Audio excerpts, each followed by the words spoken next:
then. Good morning, Good morning. Austin, Texas, and ACL survivors and everybody else. Not over here, headings. We got. Yeah, no, it's probably there's something going on. There's always something going on. Anyway, welcome to the Center for Spiritual Living, where we think more expansively, love more completely, and live more joyously. All right. And thanks to Clark for a great meditation. Enjoyed that. That was good. Let's start by saying our opening affirmation, which is on the top of page 4. And we'll say this together to come together in consciousness. And it says, "We believe that there is an infinite power and wisdom that creates everything. We are expressions of the same power and wisdom. The thoughts, beliefs, and expectations we entertain with energy become our experience of life. When we change our energy and our attention, our experience changes to match." A couple of quick announcements. Cheryl Hipp, many of you will remember, he and Jean owned the spot we were in for many years over on Merle Drive, so that was a good time. Today we're celebrating the birth of Robert Goddard, who liked to shoot off rockets. Ray Kroc, who made a burger worth 17,000 million. Glynis Johns, who was the suffragette in the Mary Poppins movie. Steve Miller, who can't seem to keep track of time.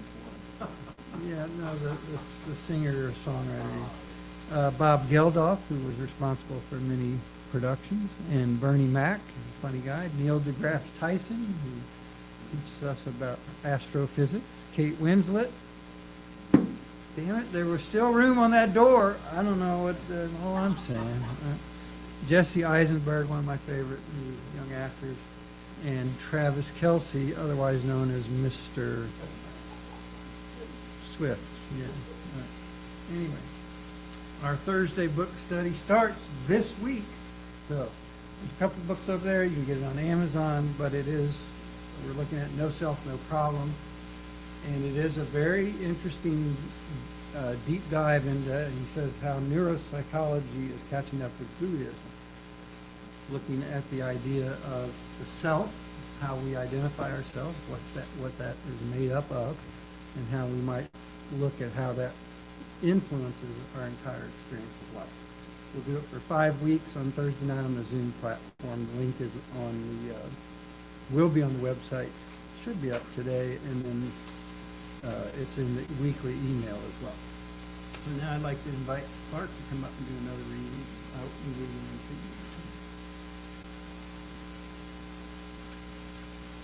Thank you, Walt.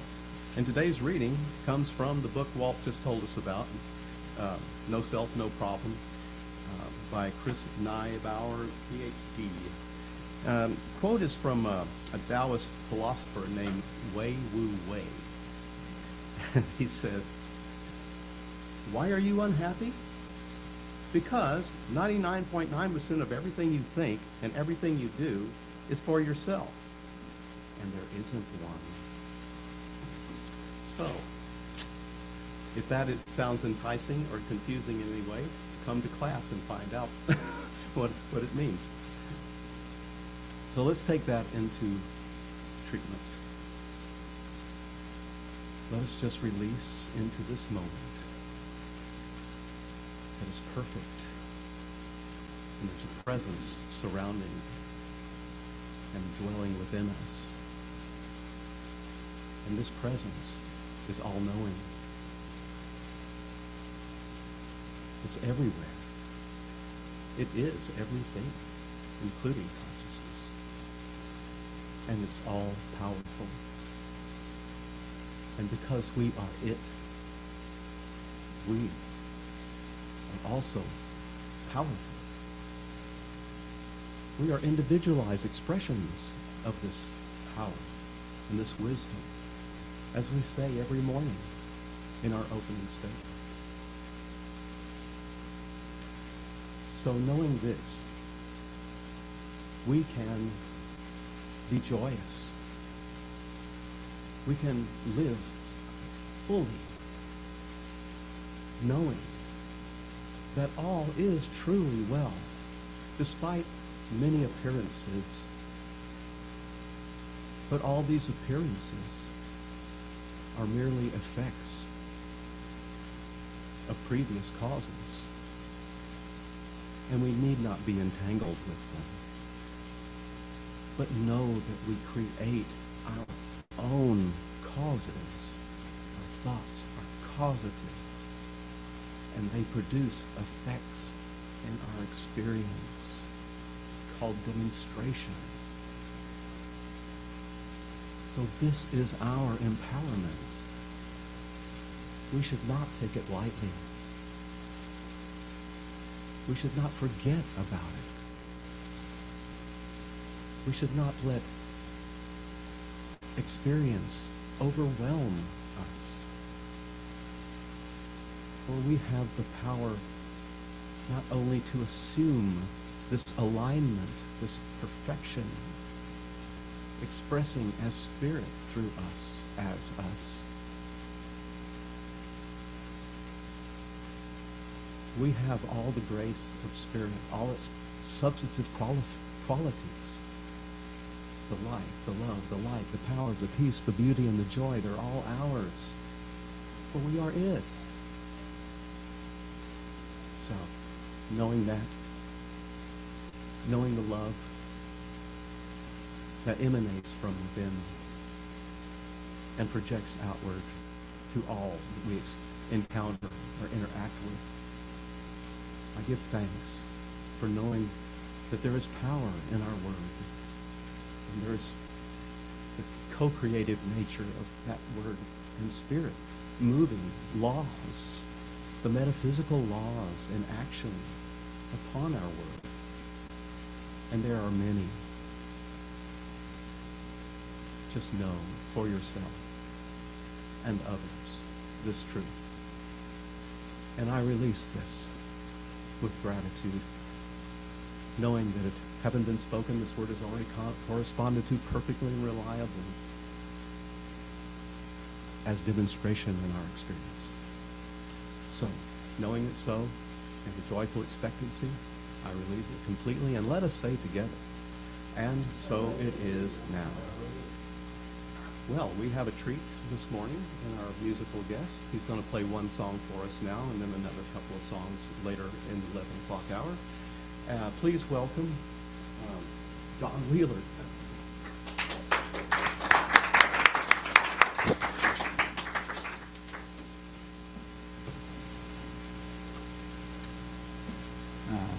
I'm John. I played here, I think 6 months ago or so. Yeah, spring. And it was a great experience. That day, the talks really catered to the type of songwriting I write, and I was reading the book, or like the email that you sent me, and it was about not expecting tomorrows, correct? And so I kind of dug up a song, I guess, that I used to play a lot. I didn't write, but I think it fits the theme better than anything I've written, and I'll play a couple of my own songs later. But this is a song I heard Jake Fussell play, Jake Xerxes Fussell, and he got it from Shirley Collins back in, she's from the 30s, and it's called Love Farewell.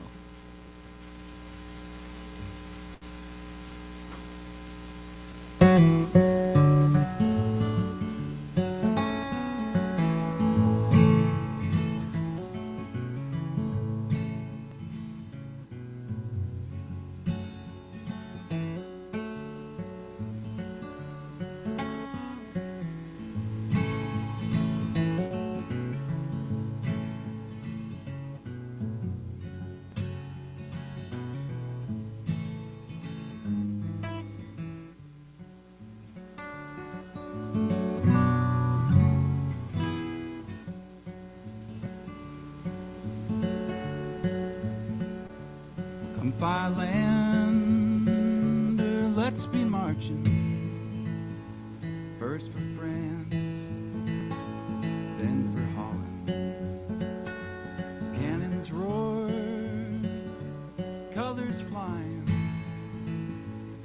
Oh, my love, there's no denying.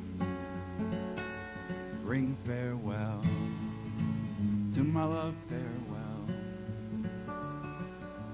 We're all marching around very well.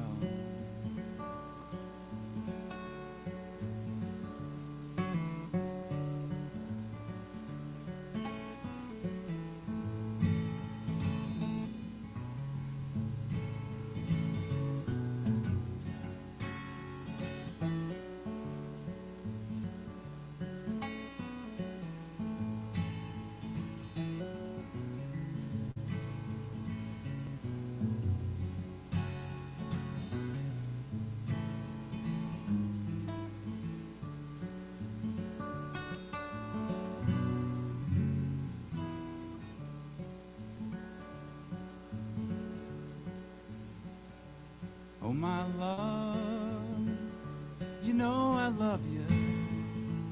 Nothing on this earth that'll love like I love you.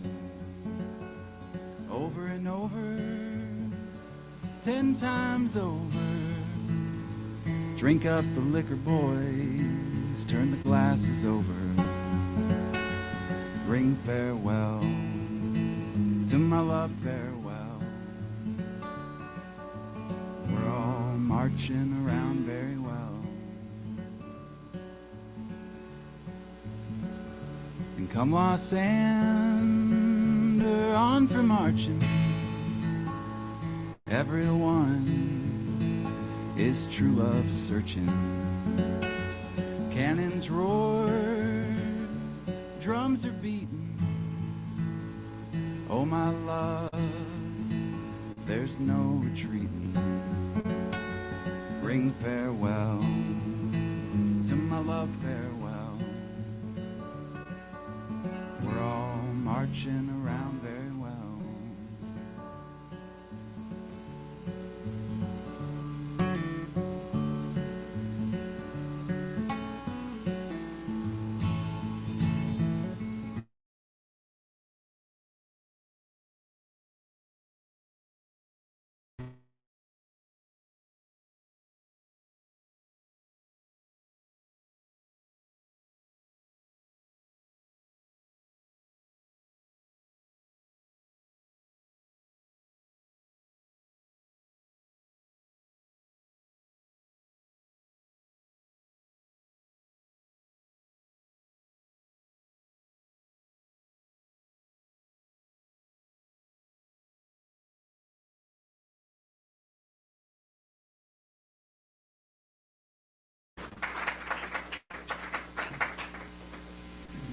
All right.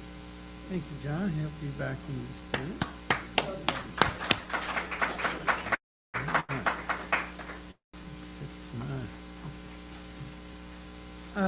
Have a question for you this morning.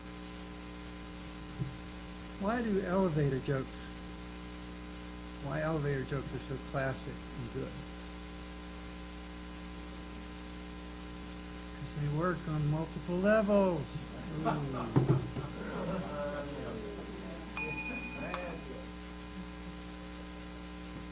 He's here all week, whether you want him to be or not. All right, we are really on a roll. And I look at what's going on around here, and I'm excited about it because we had Beatles month in August that has turned really over the years. And then last month we went back to school and looked at that series. And this month in October, we're going to do what I'm calling Question It. And like all the other series that we have done and that we will continue to do, this one came about from my beginning to entertain an idea and then look at ways to process and navigate that so that I could share that with you so that hopefully it helps you process and navigate some of those same things. And then I further reflected upon the idea and I realized, gosh darn it, there's a lot more to this than I thought initially. And that reminded me of the realization that we eternally have in life, that life is an internal progression from idea to understanding of that idea on whatever level, and then ideally into application. And then the further progression of a deeper understanding of all the possibilities associated with that initial idea and all the different places it can take us. Now, that's why I'm eternally growing in my awareness and understanding about this thing called life, because I think that's the purpose of this journey. And we have to realize that being infinite, there is not just one layer, one answer, one way. There are thousands of answers and ways.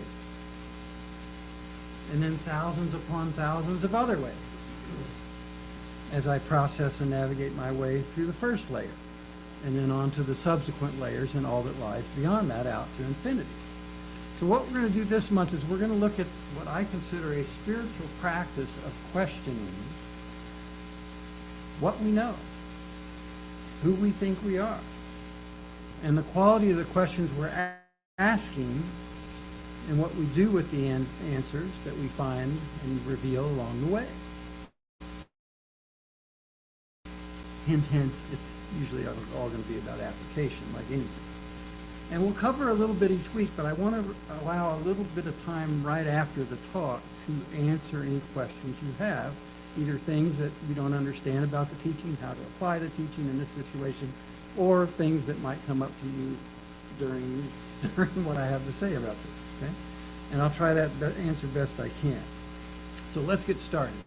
Yeah? Woo! All right, let's get started.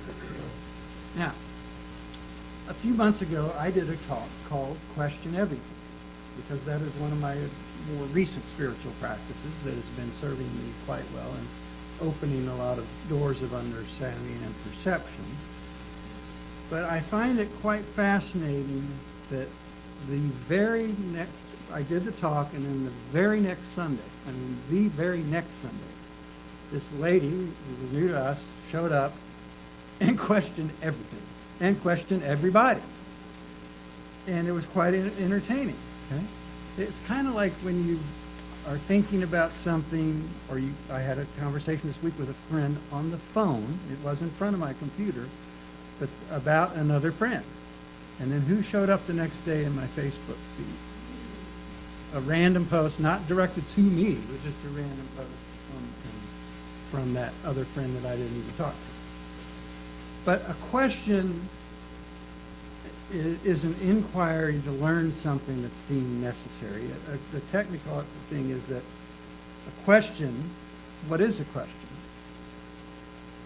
Well, that last sentence was a question, because it had a little squiggly mark over a period at the end of it. Right? The snappy answer to a stupid question. But a question is a sentence worded in it or expressed as to elicit information, not a limit. A question is an inquiry, as I said, as a way to get information, something that's deemed necessary, whether that's necessary to fill in a blank of the information we currently have, or whether that's information that we need to feel more confident to make a decision to move forward or to not move forward. And the thing we need to remember is that a question is always paired with an answer. They come in pairs. A question comes with an answer, just as a math equation comes with a solution. And the cool thing to remind yourself and each other of when we find ourselves perplexed with what is going on or what isn't going on, and there's a lot that perplexes me recently about what is going on and what isn't going on, remind yourself of this. By the time that you can start to observe the circumstances that are going on in your life or in life around you, and you can identify and discern what's missing or what's hindering further progress, and you can get to the stage where you can formulate a question. By that time, you've already started rearranging your paradigm to be receptive to new bits of information that can complete the new vision, or at least complete the vision enough to start going in the new direction. See, we don't need the complete picture. We don't. We think we do, but we don't. To be able to just start moving forward in the new direction. We pick up pieces as we go. And then as we go, we start to identify, oh, this would be nice to have a little bit more of X, Y, or Z, whatever X, Y, or Z is. Okay? It's like a jigsaw puzzle. We have an overall view and vision of what the picture looks like, or enough of it to feel some excitement to continue on about what else is possible. But we don't have, nor do we need, every single piece in order to be able to move forward. Our founder, Dr. Ernest Holmes, shares, the only question is whether or not we believe in a power greater than we are that we can use, and whether or not we actually believe that this power is ready, willing, and able to respond to us. Whether we believe that or not. So we start entertaining a new possibility. And that leads us to realize the existence of another possibility and the promise of a solution and the expanse of and the impact of knowing, the expanse and impact of change and progress. And all that effort is worth it because even though we have to go through the discomfort of uncertainty to get the answers, even though we may have to rearrange things to make room for new things, it's worth it. And that's really why going to a practitioner works so well. Because in order to go to a practitioner, I have to have the desire to seek help and the understanding that there is another possibility than I'm able to see. There must be a way through and beyond this, okay? And there must be all the means necessary for the complete fulfillment of this desire. And when we ask for help, when we go to a practitioner and say, help me see it just in a different way than I'm currently able to see it, what happens is we release the need for personal control. Oh, I'm going to figure this out. I'm going to work through it. Yeah? But it helps us open and stay open to what is already available to us. Then it's accompanied by a belief that somebody else who's not all tangled up in blue with our story, with our limited beliefs, with our perspective, that somebody else can help us lead the way to the solution, to the way around and through and beyond whatever this is or whatever we decide it is. So questions come with answers. But sometimes we need to spend a little bit of time not rushing to get the answer, but sitting and marinating and ruminating in the question to ponder what else is possible. To stay open and receptive to the idea that, yeah, there is another way.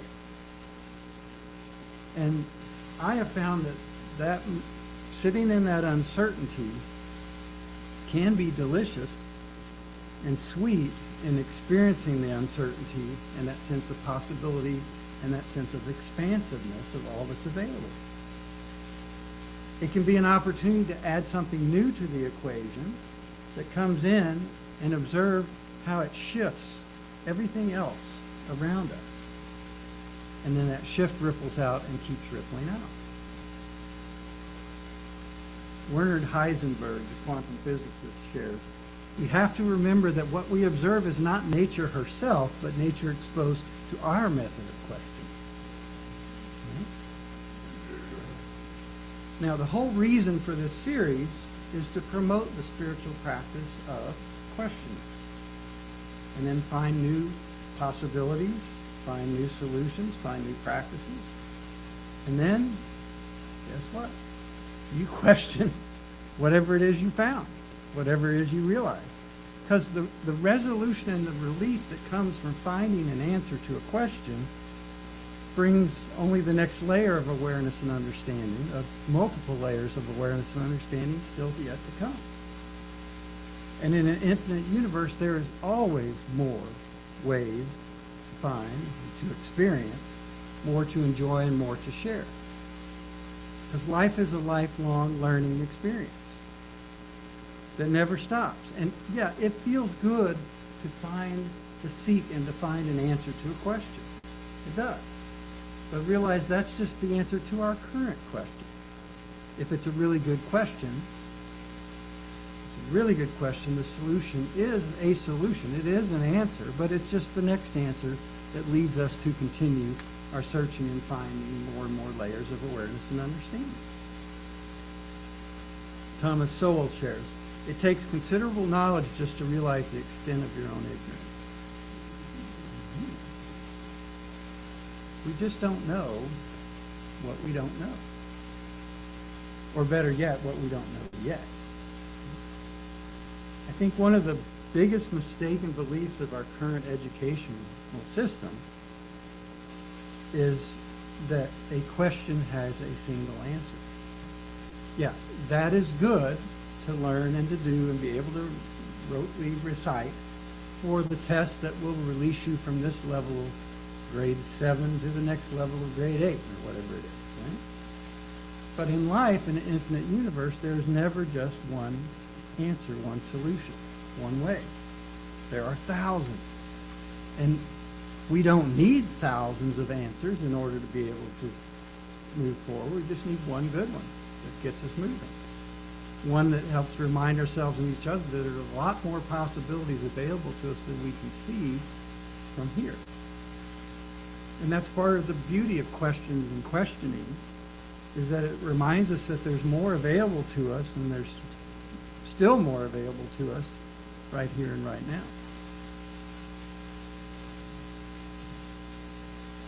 I think one of the things we seek is truth. Because something within us resonates with truth when we hear it, when we feel it, when we find it. Whatever that is and however it looks for us.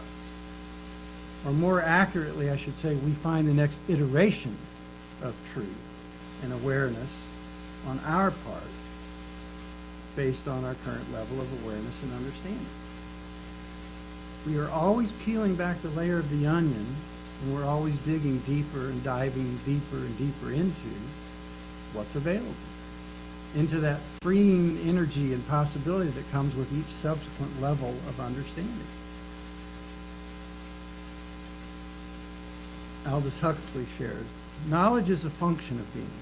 When there is a change in the being of the knower, there is a corresponding change in the nature and the amount of knowing.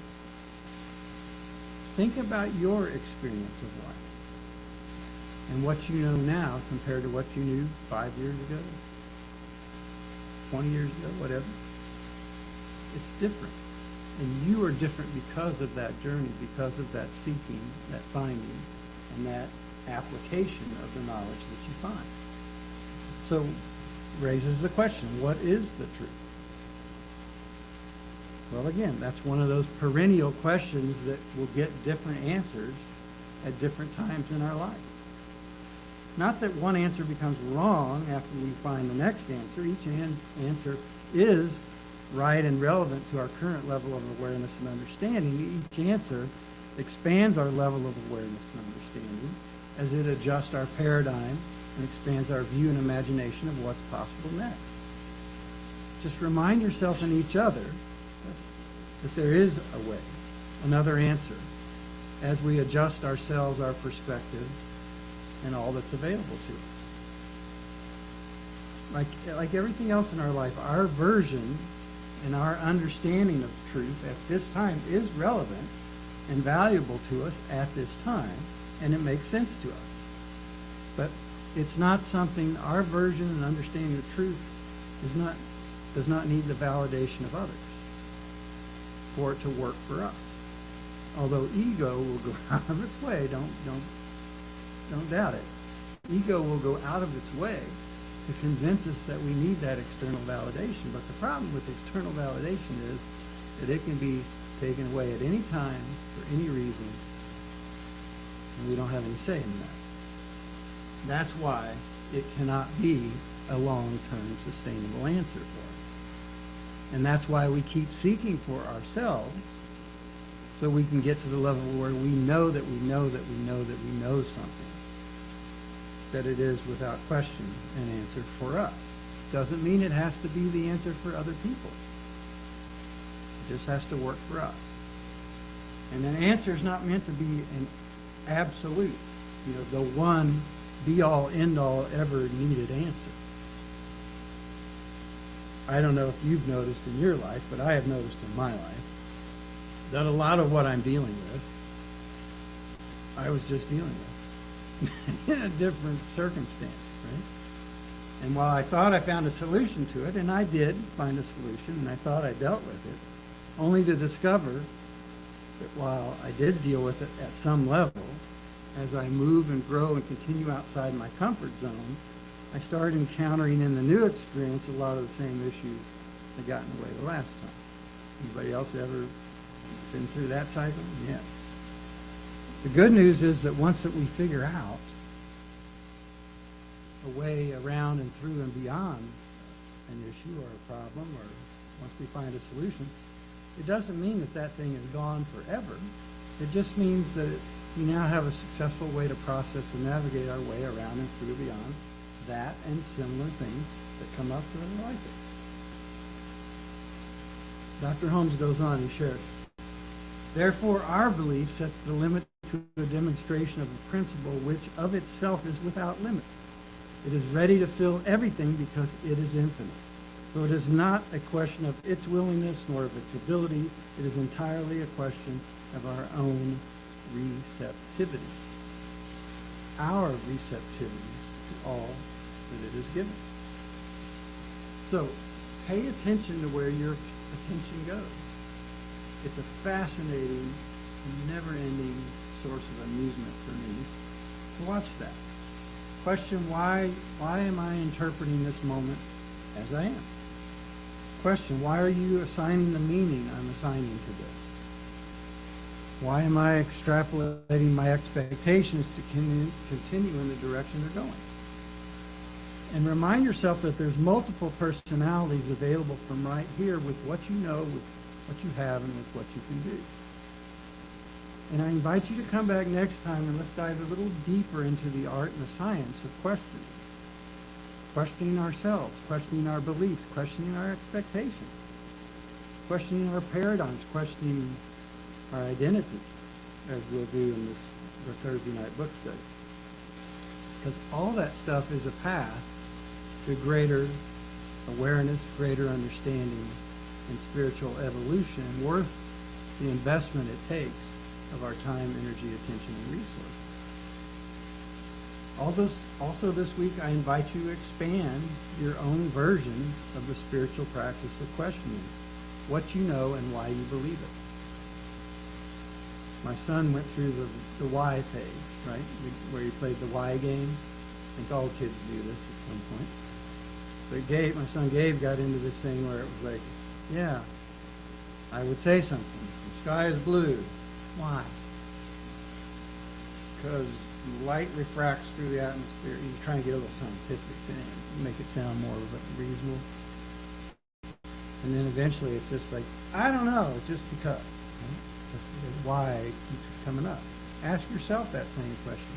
When you hear yourself make a statement, or you hear yourself, interpret a belief about something, question what you know about yourself.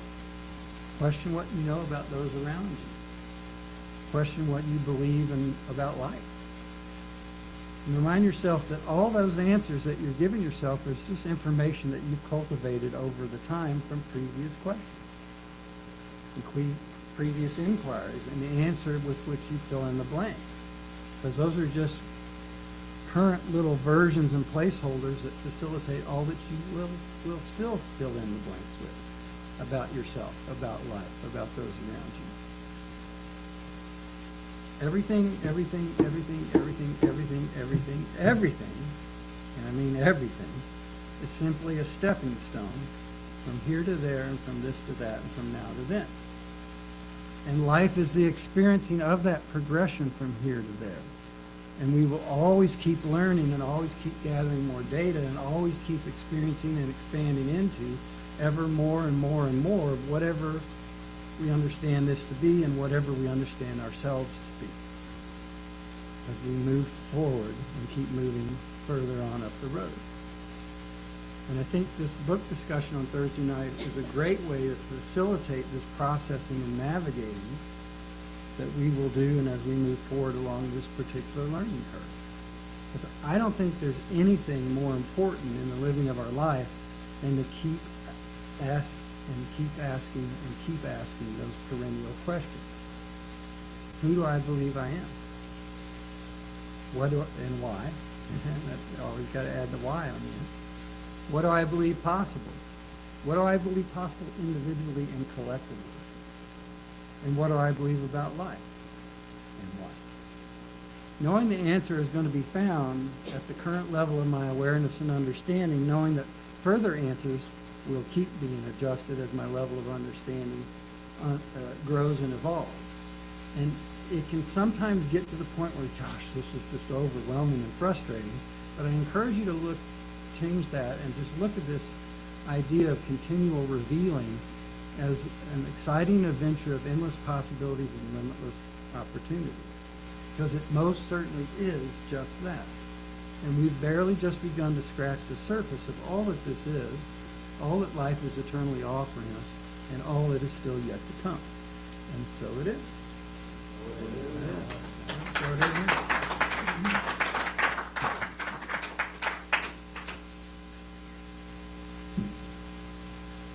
All right, thank you. Let's look at our weekly affirmation, which is on the top of page 6. And it's also on the little cards over there by the door somewhere, if you're into that. And let's say this together to come together in consciousness. And it says, there is always another option than what I'm currently aware of. My level of awareness and understanding grows as I learn and experience more of all that life is eternally offering. This allows me to move forward with the certainty that I'll always know more as I go and grow. All right. Let's give ourselves the gift of our good attention. Maybe close your eyes or take a deep breath or two or reposition your physical form and allow yourself to just get a little more present and aware in this moment. And a little more present and aware of that sense of yourself and all that goes with it and how that flavors our viewing and interpretation and interaction with the world and everyone around us. We recognize that there is a limitless possibility and an endless opportunity to life and all that it's offering us. And we realize that whatever we think when we need an answer, when we need a solution, when we need a way through or beyond, there's not just one to fill in a blank anywhere. It is an endless, limitless, infinite universe. So there are lots and lots and lots of ways. As we work and live from this paradigm of expansive living, we start to see that our level of awareness and understanding expands. And as that happens, what we believe possible for ourselves, by means of ourselves, starts to expand and grow and evolve as well. It allows us to move forward with the certainty that we'll always know more later on than we know now. So we can keep going with what we know now because that is sufficient to help us move forward the next few steps. And that's all we ever need to be able to take. We love this wonderful teaching in all the ways it shows up in our lives and reminds us of the spiritual principles that we direct through our spiritual practices that we learn here. We love this community of like-minded individuals that love and support each other in all the ways we get to do that throughout the week. And we love this beautiful life and this beautiful day and this beautiful time together this morning as we deepen our connection and our sense of community here together. Loving it all, we release it with deep joy and gratitude, celebrating the changes that have begun, and release it completely into the law of cause and effect, knowing that that is already giving us tangible answers, tangible possibilities, tangible interactions to move forward and expand and grow in life-affirming and expansive ways. We release this as we say together. And so it is now. All right. I am. So go ahead.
worthy review, right?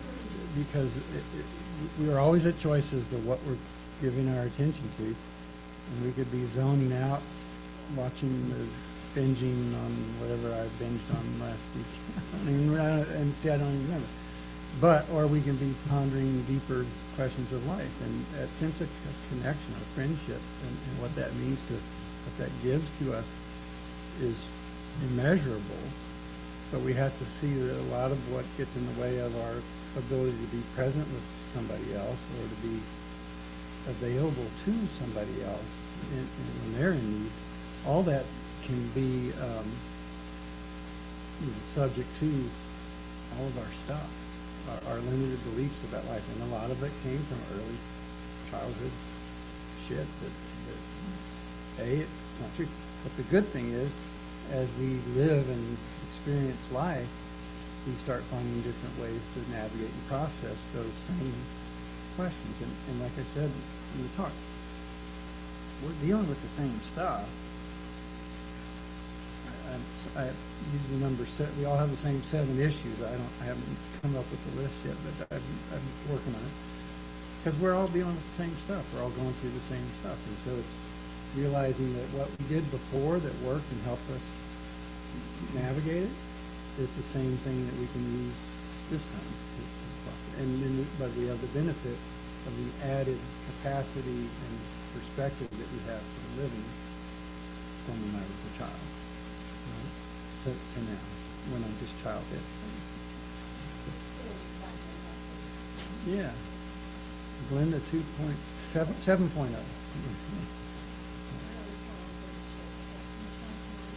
Yeah, that's a scientific term, yeah. Paragraph 7. All right. Did you?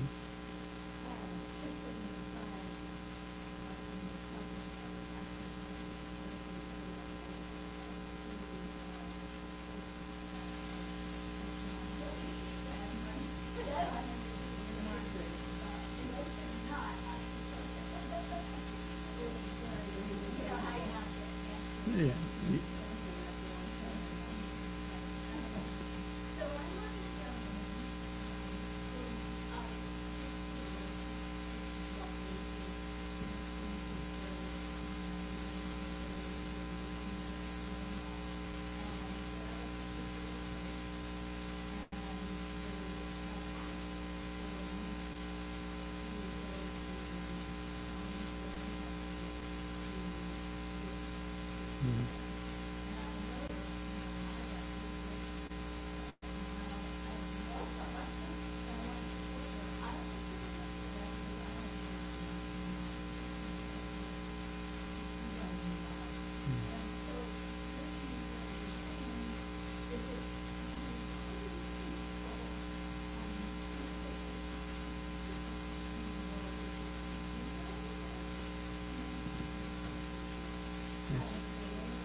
No. Well, that was part of the equation. But what I'm hearing your question be is, why do people need to go proselytize what I believe, so that you'll be saved? Because if you believe what I believe, then you're okay.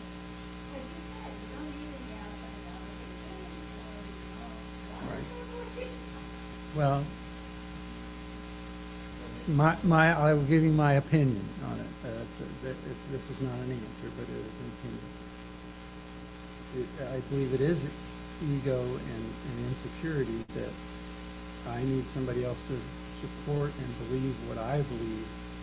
And the more people I can get to fill the seats, to fill the stadium, to vote a certain way, then that means that my belief or my perspective or my opinion is more valid, because everybody believes it.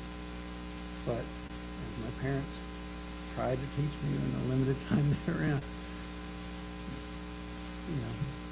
just because everybody's doing it doesn't make it right. Well, and that's another layer to the whole thing, because I don't think there's anything wrong with choosing what you support. I think what we support with our finances, which is the value we receive for the value we bring to the world, I should say. that's something we can do. You know, vote with your dollar, right? Isn't that what they say? I'm going to boycott X, Y, Z because they did X, Y, Z. Okay, that's fine. But, you know, it's like, what if you give that money without joy and celebrating and fully buying into this is really needed in the world, yes, I will support this, then I don't care how much it is, it's not going to do as much as a smaller amount that's given in love and celebration of whatever that thing is.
It's the imperative.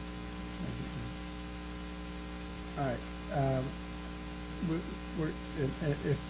Let's do one more. Is it okay if I go with Liz? Sure. That's a quick observation.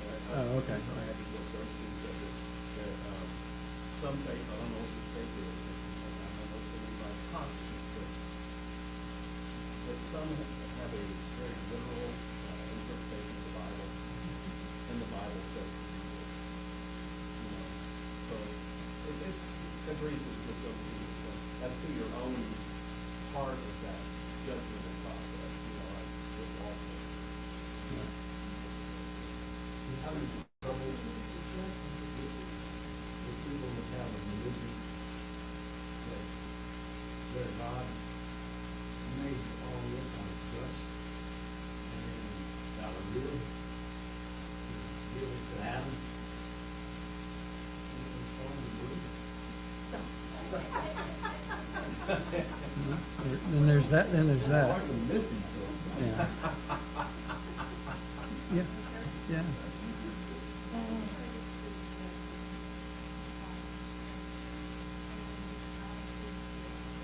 Mm-hmm.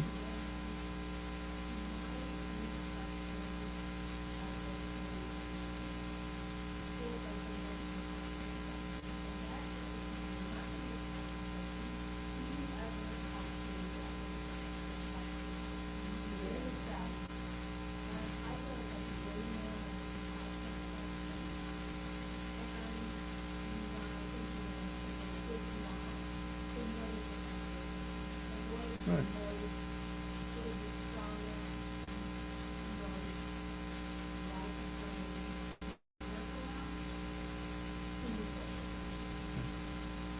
Am I ever so humble with him? I don't think we ever get over it. I think there is a thing that is, well, if I could only solve X, then everything would be right. Well, there's always a version of X going on, whatever. And since it makes sense that what we learn at a very young, impressionable age and what's repeated to us, or maybe repeatedly done to us before we have choice, I don't think that stuff's going anywhere. And the adaptation of life is to learn to be able to be present and aware and be able to be productive whilst in the middle of it. You know, and I think that, you know what I'm saying? The answer, my friend, is the answer is I think the most practical thing is it is a regular spiritual practice, because that allows us to find the sense of center every single day that we do it. And if we don't do it, we can come back and start again. Or we finding that sense of center and empowerment that allows you to say, okay, all this stuff happened, but it doesn't have to define me now.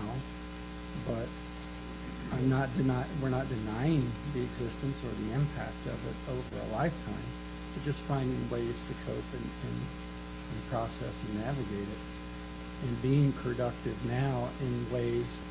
Maybe it's helping other people that are going through it currently, because you, even though you might not think of it, you're way further out on a learning curve than they may be at the time, or whatever it is, whatever the answer is for you.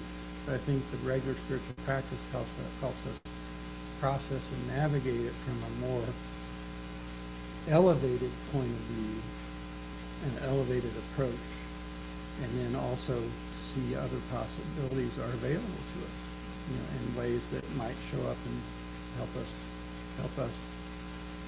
others, or whatever the version is for you. But I do think that the spiritual practice part of it helps us do everything the rest of the day more life-affirming and expansive paradigm. It doesn't mean that everything every day goes my way, or that I don't have, I just told you I have the same stuff that comes up as I move forward. A friend of mine said, new level, new devil. That you move forward, but you still have the same challenges that you bring with you as you go to the next one. So it's just learning to move on, I say in spite of, but, and sometimes a friend of mine said it, I'm moving on because of, instead of in spite of, as a, anyway, well, let's not go back to the elevator joke. That didn't go over so. All right, but so we still have, we're going to run a little bit longer because of this, but I'm okay with that if y'all are okay. Let's do our giving affirmation as we get ready for John to come back and do a couple more songs. We'll read that in the middle of the page. It says, divine love consecrates my gifts. They go forth to heal, to bless, and to prosper. It is evidence of my commitment. They do their good and perfect work and return to me multiplied abundantly. And so it is now. And on that note, John, please come back up and do a couple more songs.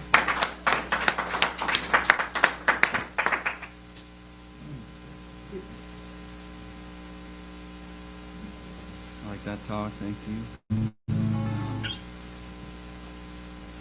It's hard to ask questions. I think that I'm told, as you get older, then, it's easier to ask the bigger questions, maybe. I think that I like to avoid them at the moment, and I've got a couple of songs that I think those questions are great for songs, because it's like you can kind of work out what you think.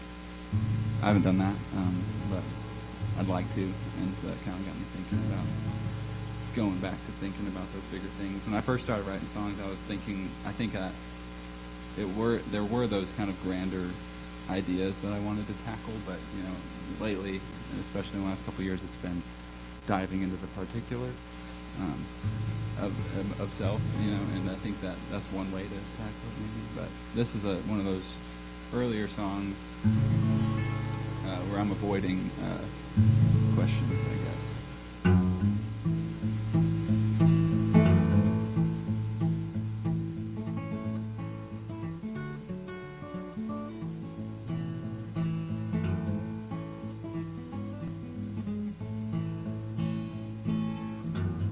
Something about a dead end, bridges burning fast behind me, has a way of taking trouble from my mind. Something about a brick wall, too tall to jump or climb, cuts my soul and moves to wander for time.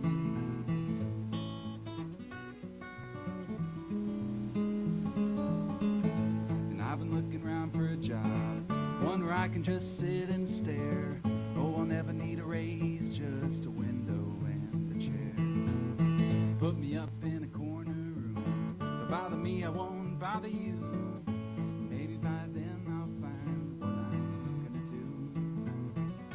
Oh, I don't know where I'm gonna land. I might get old, might die young, I haven't planned. I just keep walking till I find another dead end.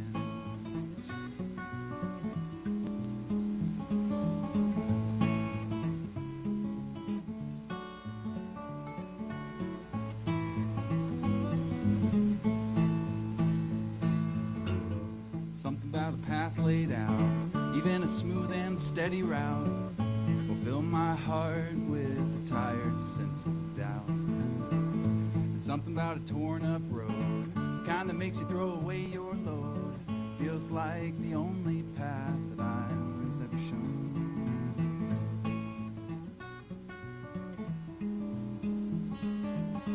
Found a girl that's good to me.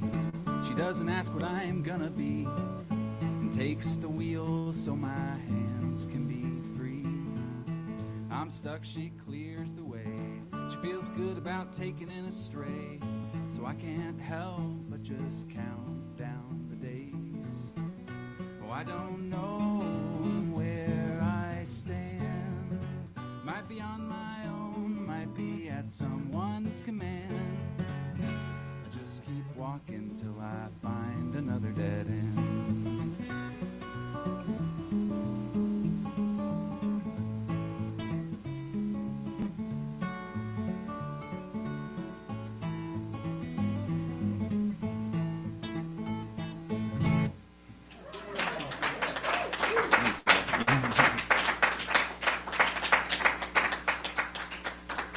Appreciate it.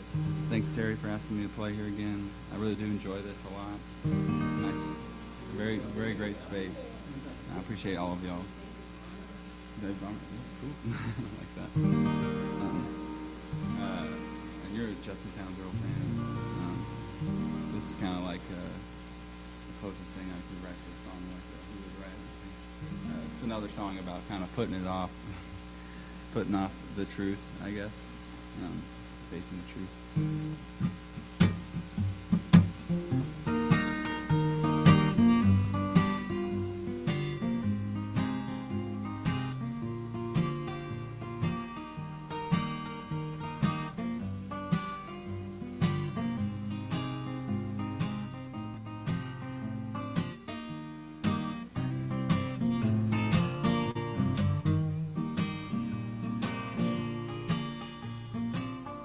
When I write my letter to you, I'll have done the things I said I'd do. I'll make a list of all the friends I made. I'll tell you every little debt I paid. I'm just not ready. Let me lie a little longer. Well, when I write my letter to you,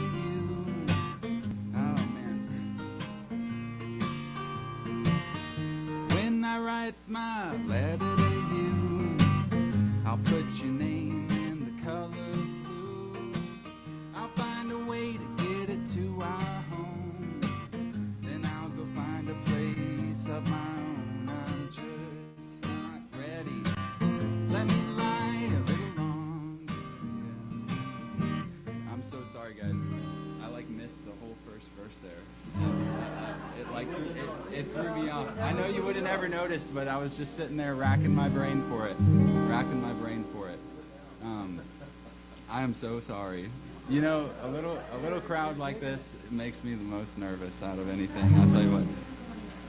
I'll do one I'm comfortable with. I might have played this one last time,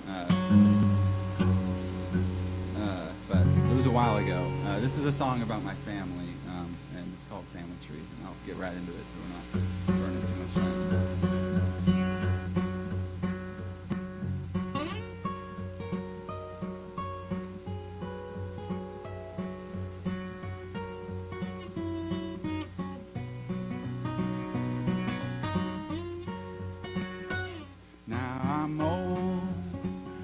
smaller than my father when he met my mother at the Yellow Rose. Well, how could it be that a man too hard to grow, to a woman too sweet to know, would up and propose? That's how timing goes. Oh, how diamonds glow. Now I'm bigger than that apple grove where my old grandpappy showed me how to graft and prune. And when he died, I cut a slit in my shoulder. I pulled his back right molar and wrapped it in my wound. In time, I hope he'll bloom.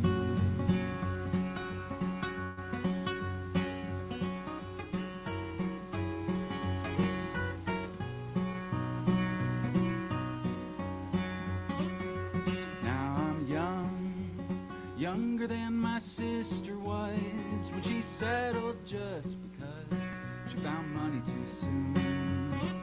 And now she's spent a lot on fancy booze and even more on baby shoes and falls asleep at noon.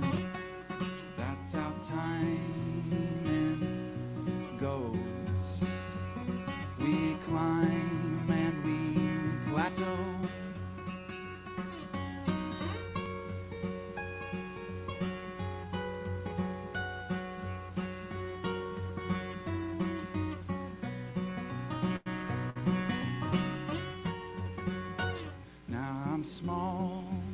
Smaller than my family tree, where every leaf's been shaken free and swallowed by the wind. And every limb growing crooked in the sky has a twin disguise as a wrinkle on my skin. In time, I'll fill them in. Thanks, y'all. Appreciate it. Thank you so much for having me. Like Clark said, we would never know you missed a verse. Wait a minute, John. John, you didn't sing those lyrics right. Yeah, I forgot that. Okay.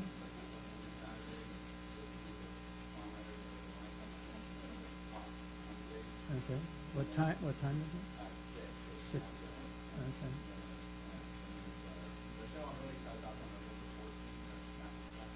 Oh, cool.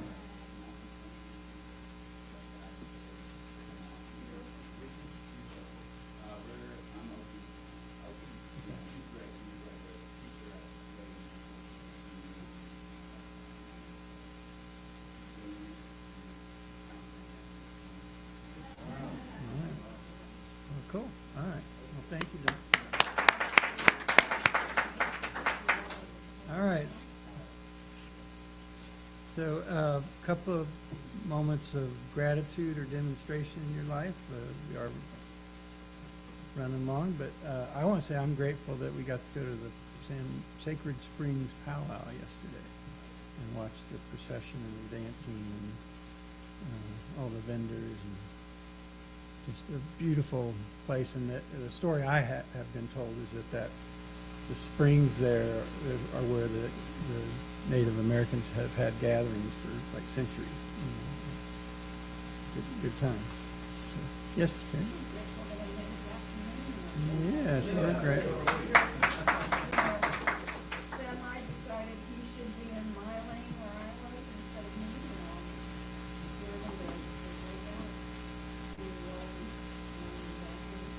Well, I don't see that. back in one piece.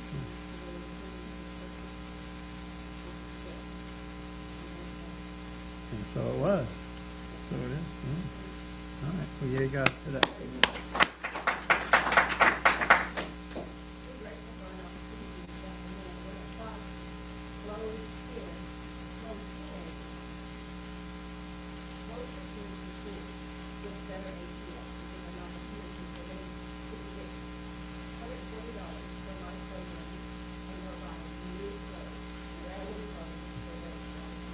Yeah.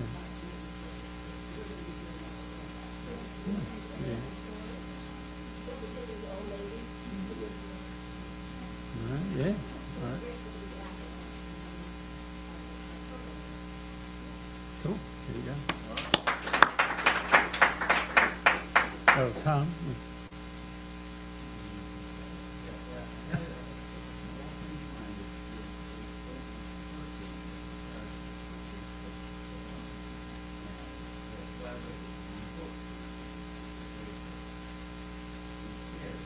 Anyway, after a number of talks an hour, and we were talking to them and thinking about personal development.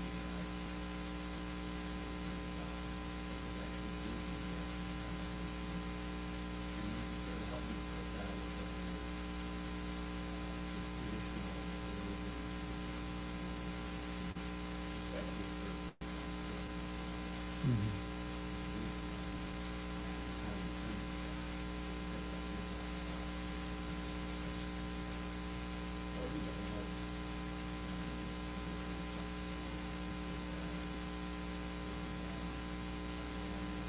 All right, cool. Get you up for that. Yes, but I've got a friend who had a car wash. In Texas, California, and he suffered some abuse in her marriage and things like that. Okay, so she's seeking this independence. She drove, she's had back implants, hip replacement, a lot of challenges, okay? She drove all the way across the United States, Indiana, she's seeking this independence, and she's having a hard time getting partners that will grant her that independence. And so I offered to do a treatment. Actually, I ended up doing a couple of treatments, remote. And she's having all these difficulties getting into that apartment. She's moving in. cool. All right, here you go. So that demonstrates it. Yeah, all right, there you go.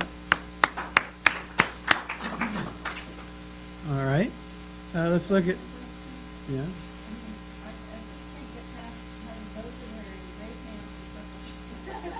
Yeah, I made that observation before we left. A marital coincidence or is there something after? You're just 22 years together, that's all it takes. Pretty soon you're gonna have the unrecovered relationship.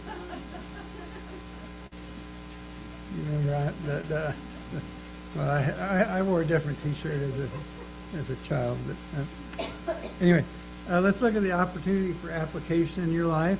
Always be open to your current understanding, to revise your current understanding of life or yourself. That is always under revision, but you could be more intentional with your revisions. Again, the book discussion group starts on this Thursday at 7 p.m. on Zoom. If you need the link, it's on the weekly email, or it'll be on the website soon. So, but I am starting to understand that a lot of our growth comes from just sitting and questioning what is, I mean, not individually, but also collectively. So I think it's a great opportunity to dive deeper into it. And he weaves in a lot of the brain science as to studies that are done that demonstrate this, but also the Buddhist beliefs and practices. So next week, which brings us to one of my best friends happens to be in town for a wedding of his god niece or goddaughter or somebody. And he is going to be here, and he's going to be speaking for us. And he's a former, I don't know, are you ever a former science of minor? But he's now he's doing Buddhist practices and having great joy and success with that. So he's going to come talk to us about the similarities of science of mind and Buddhism. And our musician will be Vanessa Lively.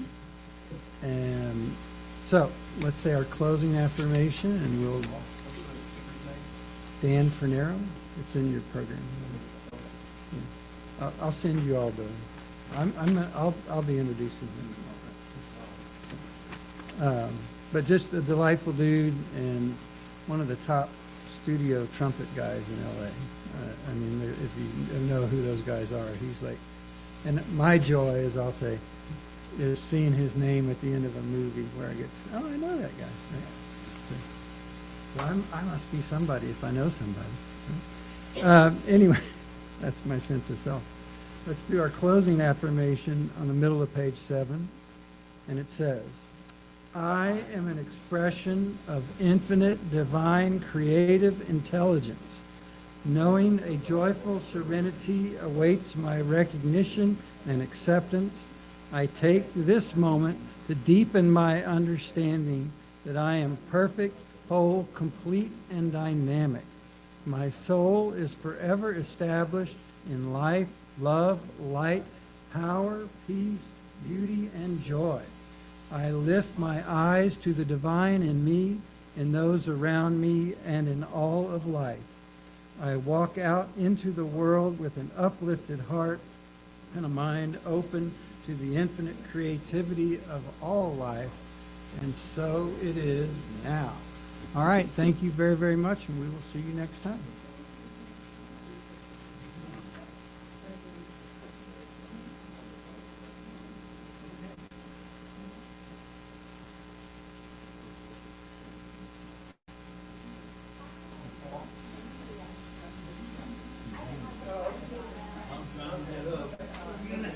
Thank you.